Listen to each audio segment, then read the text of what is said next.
Imaginatzen duzu zure aurrezkiari eta inbertsioari buruzko informazio guztia 100% ordenatua izatea modu erraz eta seguruan? Zure online bankan, banka pertsonalean, sortu dugun aurrezki eta inbertsioen gunean baduzu aukera hori. Sartu zure online bankan eta bilatu aurrezkia eta inbertsioa atala. Aparen menu nagusian edo ordenagailua edo tableta erabiltzen baduzu, goiko aldeko fitxan klik eginez. Barruan zaudenean, zure posizioen banaketaren laburpen grafikoa ikusiko duzu, eta kontsulta datak pertsonalizatu ahal izango dituzu. Aukeratutako daten arteko informazio zehatza ikusiko duzu.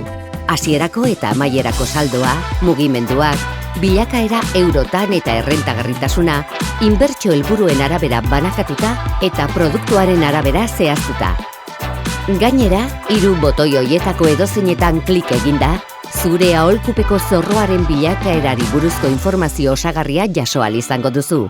Aholku zerbitzuak atalaren bidez.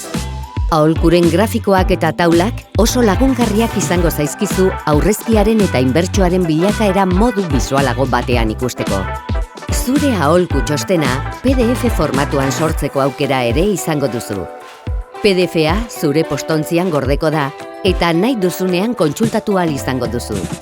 Informazioa eta merkatuaren aurreikuspenak izeneko atalean informazio gordailu bat duzu. Afiren hileko bideoak, posizionamendu txostenak eta aurreikuspen ekonomikoak. Gainera, gordailu horretan, Norbolsak finantza merkatuei buruz ematen duen informazio eguneratua ere izango duzu. Zure inbertsioetarako garrantzitsuak diren berri guztiak eskura izateko. Beti bezala, zure gestore pertsonalarekin harremanetan jarri, zure inbertsio proposamenak kontsultatu edo beste inbertsio bat eskatu ahal izango duzu.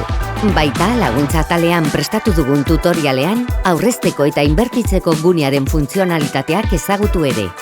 Banka pertsonalean, zurekin eta zure inbertsioekin evoluzionatzen jarraitzen dugu.